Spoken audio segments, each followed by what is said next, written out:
안녕하세요. 오늘도 사연살롱을 찾아주셔서 감사합니다. 60대 혼자 사는 여성입니다. 어릴 때부터 저는 한 가지 믿음이 있었어요. 그건 바로 일종의 기브 앤 테이크 같은 거였는데요. 구체적으로 이야기를 해보자면 공부건 일이건 내가 열심히 노력하면 노력한 만큼 돌려받는다고 생각했어요. 그리고 대인관계에서도 마찬가지로 제가 상대에게 잘해주면 상대도 저에게 잘해준다고 믿었어요. 그래서 결혼한 후에도 제 믿음을 바탕으로 제가 먼저 남편에게 잘하면 남편 역시 저에게 잘할 거라고 생각했고, 지금이야 여자도 너무 남을 위해 희생하고 살지 말라고 하지만 그때는 전혀 그렇지 못한 세상이었기에 기꺼운 마음으로 한평생 남편과 자식에게 희생하며 살았어요. 저의 희생이 훗날 보람과 행복으로 돌아올 것이라고 믿어 의심치 않으면서요. 하지만 결혼이란 게, 그리고 자식이란 게 제 마음 같지는 않더군요. 저는 자기들을 위해 아침 일찍 일어나 분주히 움직이는데 이 사람들은 제가 해준 무수한 것보다 제가 깜빡하거나 실수한 것들만 콕 집어 불만을 늘어놓을 때가 많았어요. 그래도 그때는 다른 집도 다 그러고 산다고 생각했고, 그저 남편이 밖에 나가 회사 생활 잘하고 아이가 학교 가서 공부 열심히 하면 그것으로 됐다고 여겨왔죠.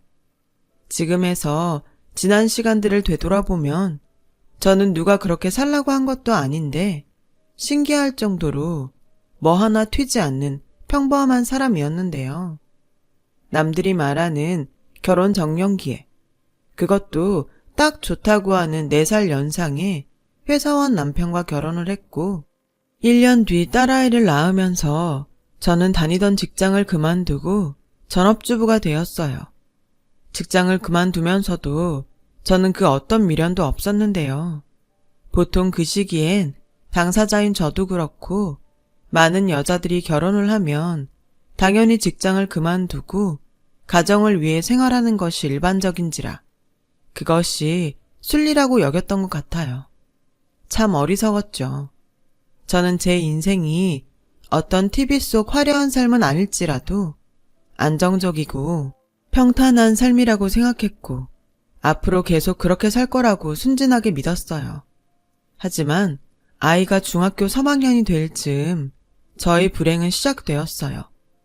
친정 엄마가 갑작스럽게 심장마비로 돌아가셨고 저는 엄마를 잃은 큰 슬픔에 빠졌어요.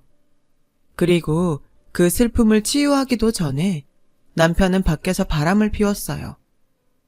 그 사실을 알았을 때는 참 어이가 없었어요. 아내는 슬픔에 빠져 있는데 남편이라는 작자는 밖에서 즐거움을 찾았다니. 평소 다정다감하지는 않지만 책임감 강한 사람이라 가정만은 끔찍이 여긴다고 믿었던 남편은 그 당시 외도를 통해 만난 여자에게 몸과 마음을 송두리째 뺏겨 제가 느낄 배신감과 충격 따윈 안중에 없고 전혀 다른 사람이 되어버렸어요. 그리고 전에는 없었던 폭력성을 드러냈고 급기야 저에게 이혼을 요구하더라고요. 지금 당신 바람핀 것도 모자라서 이혼을 하자는 거야? 그럼 우리 민정이는 어쩌라고. 제발 정신 좀 차려. 아무리 이혼이 급해도 지금 이래야겠니? 아씨, 나는 네가 내는 목소리도 듣기 싫어. 그리고 맨날 질질 짜는 모습도 보기 싫다고. 애 핑계 댈 생각하지 말고 순순히 이혼 도장이나 찍어. 그럼 내가 얼마라도 챙겨줄 테니까. 당신 지금 애 아버지가 그게 할 소리야? 난 절대 이혼 못해. 아니, 안 해. 그래? 그럼 네가 먼저 도장 찍고 싶게 내가 만들어줘? 남편은 그렇게 하루가 멀다 하고 저를 괴롭히며 제 숨통을 조여왔어요. 지금이야 이혼을 했다는 것이 큰 흠이 아니지만 그때는 그러지 못한 세상이라 아무리 망나니 같은 남편이라도 이혼만은 하고 싶지 않았어요. 지금 생각해도 참 어리석었죠. 하지만 이 모습을 처음부터 끝까지 다 지켜보는 딸이 있으니 이혼을 하지 않겠다는 제 마음도 괴롭기는 마찬가지였어요. 이런 쓰레기 같은 아빠를 그래도 아빠랍시고 곁에 있게 해줘야 하는지 답을 찾을 수가 없더라고요. 그러던 중 친정 아버지가 저를 찾아오신 적이 있었는데 하필 제가 남편과 이혼 문제로 실랑이를 벌이고 있을 때였거든요. 모든 것을 들켜버렸고 저희 아버지는 전세를 마련해 줄 테니 이혼하고 딸아이와 나와 살라고 하셨어요. 하루아침에 부인을 잃고 자식인 저까지 잘 살지 못하는 모습을 본 아버지는 어깨가 축 처져서 집으로 돌아가셨죠. 남편의 요구대로 이혼 서류에 도장을 찍어줬어요. 그렇게 악을 쓰고 버티는 것이 무의미하다고 느껴졌거든요. 그래서 저는 이혼 도장을 찍어준 대가로 남편이 준 현금 300만 원을 들고 나와 저희 친정 아버지께서 없는 돈을 모아서 마련해 주신 작은 투룸짜리 빌라에 들어가 딸과 둘이 살게 되었어요. 분명 머리로는 지금부터라도 열심히 살아서 딸아이를 키워야 한다는 생각이 있었지만 자꾸만 저를 애딸린 이혼녀라고 손가락질할 것 같은 두려움에 한동안 아무것도 하지 못했고 시기가 또 하필이면 아이가 사춘기라 아이는 아이대로 저는 저대로 끝도 보이지 않는 터널을 헤매고 또 헤매야 했어요. 엄마, 나 청바지 사고 싶은데 10만 원만. 무슨 청바지가 그렇게 비싸? 그리고 교복 입고 다니는 학생이 청바지가 왜 필요해? 학생은 뭐 맨날 교복만 입어? 됐어. 남들은 다 메이커 청바지 입는데 나만 구질구질하게 시장에서 파는 구닥다리만 사주고 이게 다 엄마가 아빠랑 이혼해서 그렇잖아. 박민정, 너 지금 엄마한테 할 소리야? 몰라. 나는 그냥 다 짜증나. 엄마 아빠 문제로 왜 나까지 이렇게 피해를 봐야 해? 이럴 거면 차라리 나치를 말던가.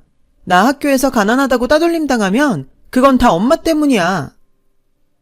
철없는 딸이 지 분에 그냥 던진 말이라는 것을 알면서도 그 말에도 무너질 만큼 정신이 약했어요.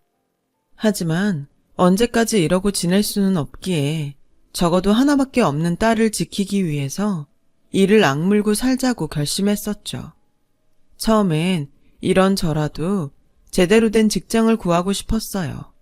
하지만 경력 단절에 나이도 많고 이혼하고 아이와 둘이 사는 저에게 호의로운 회사는 존재하지 않았어요. 어쩔 수 없이 주간과 야간 아르바이트로 하루에 2번씩 다른 곳으로 출근해야 했습니다.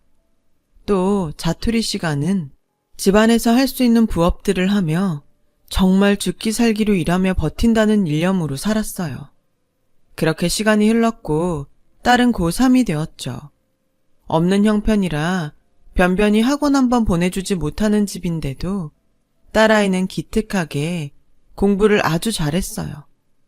아마 공부라도 잘해서 남에게 무시를 당하지 않으려고 나름대로 자기 살 궁리를 했던 것 같았어요. 그래서 저는 내 아이만은 어떻게든 좋은 대학에 보내서 저처럼은 살게 하지 말자고 다짐했었어요. 그즈음 운 좋게 24시간 영업하는 식당에 들어가 12시간을 일할 수 있었어요. 오로지 딸의 미래만을 생각하며 월급의 3분의 2는 딸의 학비로 저금하며 절약하고 또 절약하고 살았어요. 딸은 지 아빠를 닮아 그런지 딸이면서도 엄마인 저에게 살가운 구석은 없었는데요. 철없어 저에게 가시돋친 말을 쏟아내기도 했지만 다른 집 아이들처럼 갖고 싶다는 것 한 번을 쉽게 사주지 못한 미안함에 저는 늘 딸아이가 짠했어요. 그리고 아무리 표현을 안 하는 딸이지만 이제 조금 있으면 20살이고 제가 자기를 키우려고 고생하는 것쯤은 굳이 말하지 않아도 딸아이가 알고 있을 거라고 믿었었죠. 이제와 하는 말이지만 저 정말 많이 힘들었어요.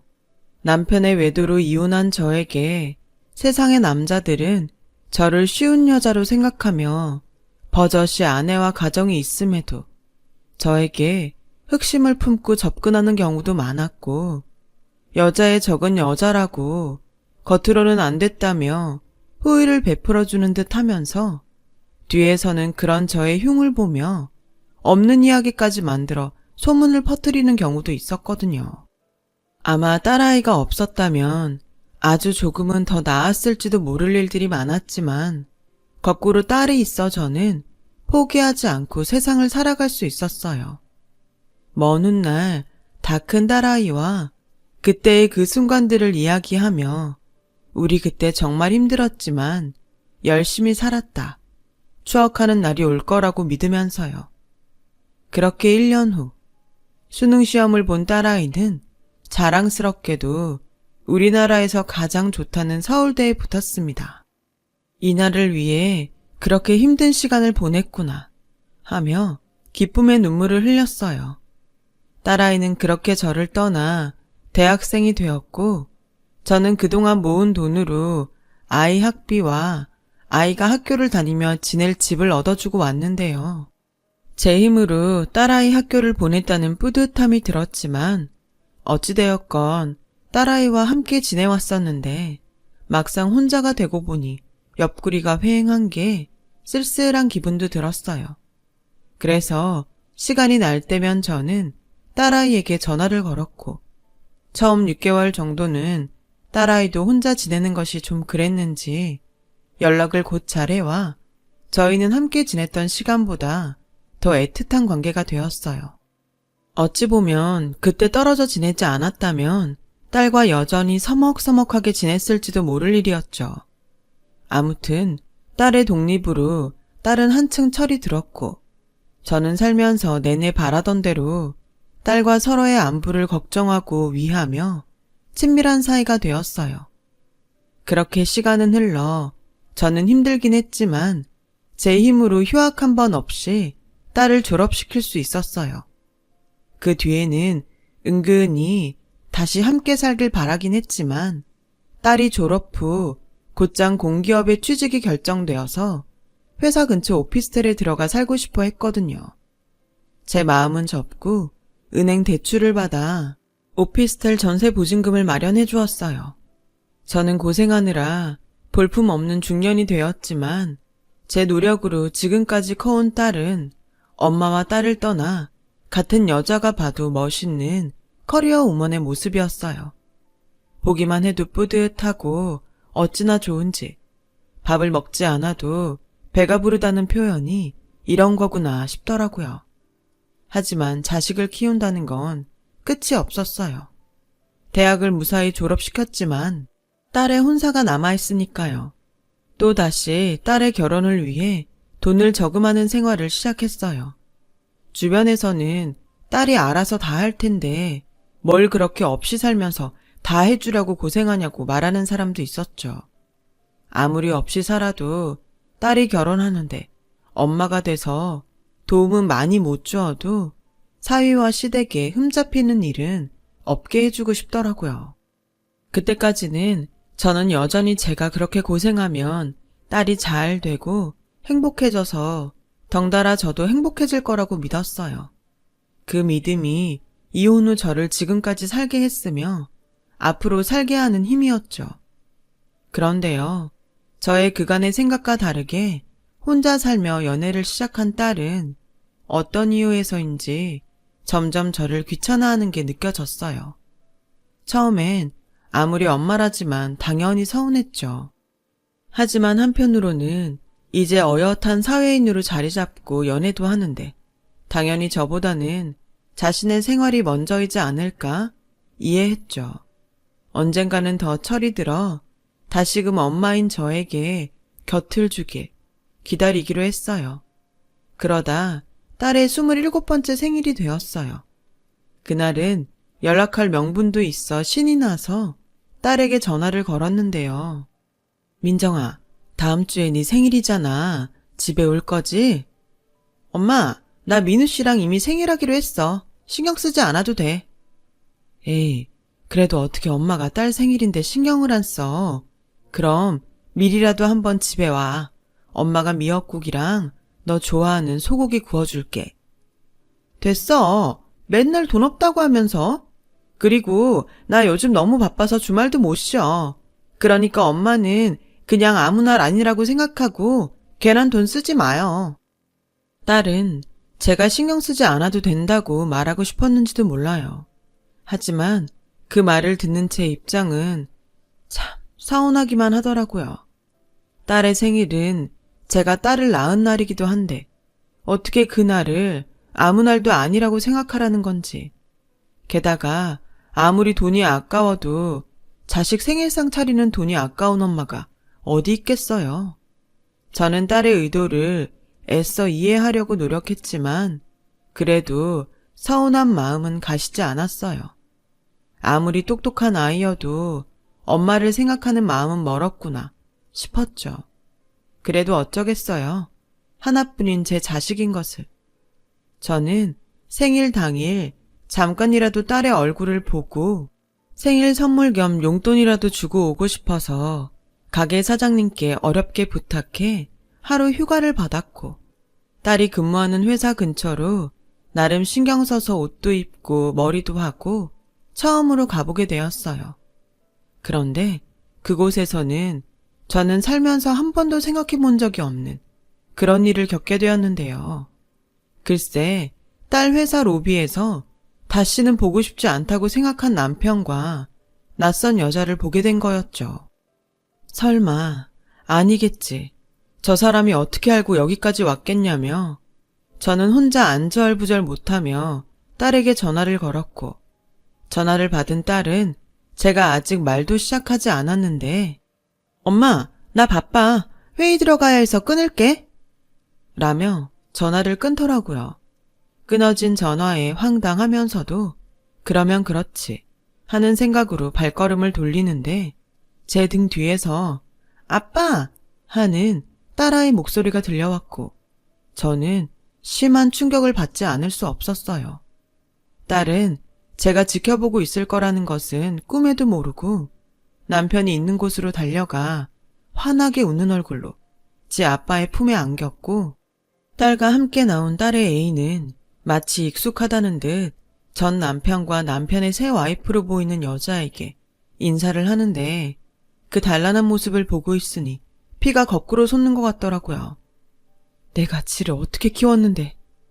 저는 도대체 언제부터 저들이 저렇게 만나고 다녔는지 알 수도 없고 남편에게 이어 자식에게까지 이렇게 뒤통수를 맞는 제 인생이 허탈하게 느껴졌어요. 마치 작정을 하고 세상의 모든 것들이 저 하나를 속이는 기분이랄까요? 저는 그 순간 모든 것이 부질없게 느껴지더라고요. 그 길로 돌아서 딸의 회사를 나왔습니다. 만약 지금 그때로 돌아갈 수 있다면 전 남편이고 자식이고 상관없이 한바탕 난리라도 치고 올 건데 그때는 왜 그렇게 빨리 그곳을 벗어나고 싶었는지 모르겠어요. 그 후 저는 딸에게 사실 확인을 하고 싶었지만 또 다시 상처 입을 것이 두려워 일부러 딸에게 연락하지 않았어요.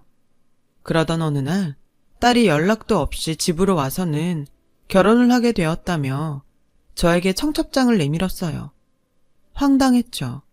내가 지 엄만데 청첩장을 줘도 내가 줘야 하는 것을 딸에게 받고 앉아 있으니 이건 필히 뭔가 이상하게 돌아가는 것이 분명했어요. 그리고 청첩장을 열어서 혼주의 이름을 확인하는 순간 아무리 내 딸이지만 당장이라도 내치고 싶어지는 거 있죠. 엄마, 미안해. 근데 내 입장에서 다른 선택지가 없었어. 아니, 나는 네 엄마 아니야? 어떻게 이런 청첩장을 엄마한테 가져올 수가 있어? 이러려면 알릴 필요도 없이 그냥 씩 올리지? 이렇게 다 정해놓고 청첩장 하나 가지고 오면 나보고 하객처럼 부주하고 박수치라는 거야? 그럼 어떡해. 난 민우 씨랑 꼭 결혼하고 싶은데 시부모님은 하나부터 열까지 다 따지고 나 솔직히 이혼한 엄마가 식당 일하면서 키웠다고 하면 이 결혼 절대 못해. 이혼녀가 키웠다고 절대 허락해주지 않는다고. 뭐? 그럼 내가 여태 너 키우느라 들어간 돈은 뭐야? 내 시간은 뭐냐고. 너 엄마 이혼하기 전에 네 아빠가 어떻게 했는지 벌써 잊었어? 근데 지금 그런 네 아빠랑 우리 가정 파탄낸 여자랑 상견례 마치고 나란히 혼주 자리에 앉히겠다고? 이미 지난 일이잖아. 난 다 잊었어. 난 지금이 더 중요하다고 생각해. 미안하지만 엄마는 남 보기에 그저 식당 일하는 전셋방 사는 아줌마고 아빠는 그래도 회사 부장님의 남부럽지 않게 살잖아. 엄마는 모르겠지만 결혼하려면 그런 배경도 무시할 수 없는 거야. 엄마는 내가 어디 보잘것없는데 시집가서 엄마처럼 살면 좋겠어? 저는 딸의 논리에 말이 나오지 않았어요. 얼마나 대단한 집에 시집을 간다고 저리 설치는지. 저처럼 살지 말라고 힘들게 대학까지 보내놨는데 딸에게 저런 소리를 들으니 제 자식이지만 정말 한심하기 짝이 없더라고요. 게다가 오로지 자기 생각만 하는 이기적인 딸의 말에 그동안 나는 무엇을 위해 살았나 호에도 밀려와 저는 그날 딸에게 처음으로 싫은 소리를 했어요. 그래, 네 말 다 알아들었어. 그러니까 네 인생에서 나보고 빠져달라는 거잖아. 좋아, 그렇게 해. 근데 나도 네 방식대로 이야기하면 그럼 네 서울대 타이틀은 누구 때문에 있는 건 줄은 알지? 그리고 지금 다니는 회사도 결국은 그 대학 졸업장덕도 있을 거고 네 인생에서 나를 빼려면 내 돈도 같이 빼줘야 하지 않겠니? 엄마, 어떻게 자식 키우느라 쓴 돈을 다시 달라고 해? 넌 네 인생에서 여태 고생한 엄마도 빼는데 나는 안 돼? 좋아, 내가 10원 한 잔 빼먹지 않고 다 갚을게. 그럼 되지? 그럼 이제 우리 남남인 거지? 딸은 그렇게 말하고 씩씩거리며 집을 나갔어요. 마치 억울하다는 듯이요. 살면서 한 번도 딸이 착하길 바랬던 적은 없었는데 저렇게 자기만 생각하는 괴물이 될 줄은 꿈에도 몰랐어요. 그 후 저는 딸의 결혼 자금으로 모아놓은 통장을 보며 이게 다 무슨 소용있나 싶었고 딸이 두고 간 청첩장을 보며 남편 이름과 제 이름이 적혀 있어야 할 칸에 보이는 낯선 이름을 보며 눈물을 흘려야 했어요. 그렇게 3년 후 힘들게 사는 딸한테 짐이 되기 싫었던 아버지는 저 모르게 홀로 병마와 싸우고 계셨던 거예요. 아버지가 돌아가시고 나서야 모든 사실을 알게 되었는데요. 그저 저는 불효자의 심정으로 눈물로 아버지를 보내드릴 수밖에 없었어요. 그렇게 또 몇 달 후 저는 아버지의 유산으로 지내시던 작은 아파트를 상속받게 되었어요. 그동안 딸아이 결혼자금이라고 가지고 있던 돈도 있어 이제는 저도 한 번 사는 인생 조금 늦은 감도 있지만 제대로 남들처럼 살자는 마음이 생겼어요. 그러게 요즘 세상에 누가 자식을 믿어? 그냥 네 알아서 살라고 하고 잊어버려. 지금이라도 다리에 힘 있을 때 이씨 아줌마도 아줌마 위해서 살아. 그러게요. 왜 저는 한 번도 저를 위해서 살아본 적이 없을까요? 결국 이렇게 버림받을 걸. 왜 그러고 아둥바둥 살았나 싶어요. 평소에 하고 싶었던 것 없어? 이번에 기회다 생각하고 평생 못 해본 거 실컷 해봐. 저는 평소 가게 단골이라 친하게 지냈던 부동산 주인 아주머니의 말을 듣고 생각했어요. 평소 하고 싶었던 것이라. 그리고 세상에 아무리 여자에게 희생을 강요했더라도 나란 사람이 타인만을 위해 태어난 것은 아닐 텐데 하는 생각이 들었죠. 저는 왜 중년의 나이가 되도록 그렇게 한심하게 살았을까 하는 후회와 제 자신에게 미안한 마음도 들었어요. 그 후 억척을 떨며 살던 생활을 그만두고 앞으로 뭘 하면 좋을까 고민을 하게 되었고 시시하게 들릴 수 있겠지만 저는 부자가 되고 싶었어요. 남들이 무시할 수 없는 그런 부자요. 그래서 부동산 주인 아주머니를 따라 부동산 공부를 시작했습니다. 그러던 중에 경매 쪽의 매력을 느껴서 아버지가 물려준 아파트를 처분한 돈과 딸 결혼 자금으로 모아놓은 돈도 있겠다. 한번 도전을 해보기로 결심했죠. 그 결과 꼼꼼한 시장 분석과 부동산 공부를 했어요. 비록 아주 작은 꼬마 빌딩이었지만 예전에는 꿈도 꾸지 못할 건물주가 되었어요. 무슨 행운인지 자리가 워낙에 좋아서 소위 말하는 돈방석에 앉게 되었죠. 한 번도 저의 삶이 이렇게 바뀔 거라고 생각도 못했는데 저는 다시 찾아온 기회를 절대로 놓치고 싶지 않았어요. 그렇게 6개월이 조금 안 됐을 때였어요. 그날은 새로 갖게 된 취미인 등산을 다녀온 후라 힘들어 건물 꼭대기인 제 집에서 한숨 자고 있었는데 누군가 쿵쿵쿵 하고 현관문을 두드리더라고요. 이 시간에 누구지? 피곤한데 그냥 없는 척 할까? 하다가 건물에 무슨 문제가 있나 싶어 누구냐고 묻고는 현관문을 열었는데요. 글쎄, 제 딸이 한 손에는 2살도 안 된 여자애를 데리고 또 배는 남산처럼 불러서 초라한 몰골로 서 있는 게 아니겠어요? 너? 엄마, 나 좀 도와줘. 저는 차마 입이 떨어지지 않아 아무 말도 하지 못했는데 딸아이는 저를 보자마자 울기 시작하고 한참을 그렇게 울더니 저에게 그간의 사연을 이야기했어요. 엄마, 나 있잖아. 완전히 속았어. 결혼 전에는 그렇게 잘해줄 것처럼 굴더니 이 인간이 밖에서 바람을 피우고 예전에 우리 아빠처럼 살림을 부수고 그 짓을 똑같이 하는 거야. 애는 어리고 출산일은 다가오는데 그때 생각나는 사람이 엄마밖에 없어서 식당 아줌마한테 물어서 찾아왔어.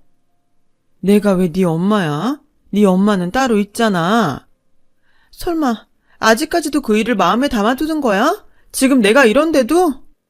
너도 이제 네 애 낳았으니 생각을 해봐. 마침 네 처지도 그때 내 처지랑 같다고 하니 더 와닿겠네.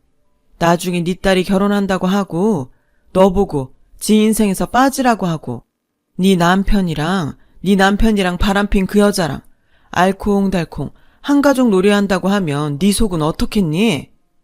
엄마, 지금 딸한테 악담하는 거야? 악담? 넌 나한테 그랬는데 넌 그런 일 안 당한다고 보장할 수 있어? 좋아. 엄마 화난 거 난 다 이해해. 근데 지금은 아니다. 일단 엄마 딸부터 좀 살려주고 그런 소리 해도 되잖아. 식당 아줌마가 그러더라. 엄마가 내 결혼 자금이랑 외할아버지가 주신 유산으로 완전 로또 맞았다고. 그럼 그 돈 사실은 내 몫도 있는 거잖아. 돈에 이름 있니? 한때는 네 학비로 돈을 모았고 그냥 또 한때는 네 결혼 자금으로 돈을 모았을 뿐이야. 지 인생에서 빠지라는데 그런 자식한테 돈까지 줘야겠어? 그래도 난 모질게 말만 그렇게 했지. 그동안 너한테 들어간 돈도 도로 받지 않았잖아. 정말 돈 앞에 부모 자식도 소용없네. 이젠 돈 있으니까 딸 같은 건 필요 없다는 거지? 근데 엄마가 아무리 그래도 나는 엄마 딸이야. 엄마가 가진 재산 나한테도 권리 있다고. 내가 한때는 네가 참 똑똑해서 자랑스러웠던 적이 있었어. 그리고 네가 서울대 갔을 때 솔직히 내 공이 컸다고 생각했다. 근데 지금 보니 그런 건 다 소용이 없구나. 넌 사람이 덜 됐잖아. 내가 너무 사는데 급해서 널 가르치지 못했다. 인간으로 키워야 했는데 널 너밖에 모르는 이기적인 괴물로 키웠어. 난 너한테 한 푼도 주지 않을 거니까 네 남편한테 돌아가든 네 잘난 아빠한테 돌아가든 해. 진짜 너무하네. 엄마가 자식을 버리는데 남이 나를 거두겠어? 아빠랑 사는 그 여자 진작에 아빠 재산 가지고 날랐어. 그리고 아빠도 그 여자 찾는다고 행방불명됐다고. 엄마가 나 버리면 나 이제 진짜 고아야. 이렇게 애도 있고 배도 불렀는데 정말 야박하게 굴 거야? 이러다 나랑 애 죽는 거 봐야 속이 시원하겠어? 악다구니를 치는 딸을 보며 더는 참을 수 없어 자리에서 일어나 지갑에 있는 현금을 모두 꺼내 바닥으로 던졌어요. 네가 하도 구질구질하게 나오니까 그건 줄게. 근데 다음부터는 이 집에 발도 들이지 못하게 할 거니까 다신 찾아오지 마. 나도 지난 시간 동안 배운 게 있어. 너도 네 인생이 중요하듯 이제는 나도 내 인생이 중요해. 내 인생을 네가 함부로 네 인생에 넣었다 뺐다 할 수는 없는 거라고. 저는 그 길로 냉정하게 딸과 딸이 데려온 아이들을 내보냈어요.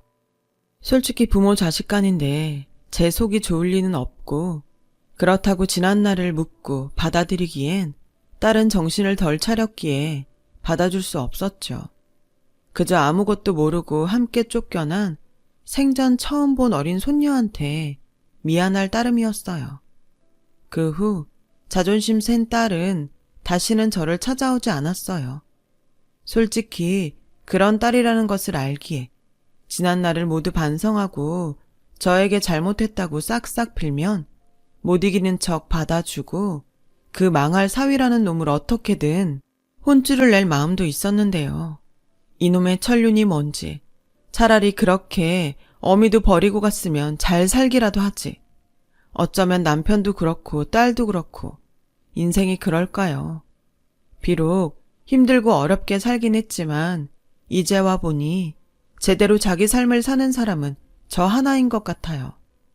만약 누군가 예전에 저처럼 자신을 갈아 남을 위해 사는 사람이 있다면 이 말을 꼭 하고 싶네요. 아무리 단단한 관계일지라도 내 자신을 먼저 챙기라고요. 세상 사람들이 다 나를 배신해도 나는 내 자신을 배신하지 않으니까요. 결국 행복은 내가 남에게 어떻게 하느냐가 아니라 내가 나에게 어떻게 하느냐에 달려있다는 이 말을 사연을 통해 꼭 하고 싶었어요. 비록 어쩐지 늘 반쪽짜리 행복 같지만 남은 인생은 그 반쪽을 채워가며 완전한 행복을 위해 살아보려 합니다. 지금까지 저의 이야기 들어주셔서 감사해요. 오늘 하루도 무탈하고 즐거운 행복이 함께 하시길 바라겠습니다. 여러분, 사연 댓글에 응원과 현명한 조언 부탁드려요. 좋아요와 구독은 저에게 큰 힘이 됩니다. 오늘도 좋은 일 가득하세요.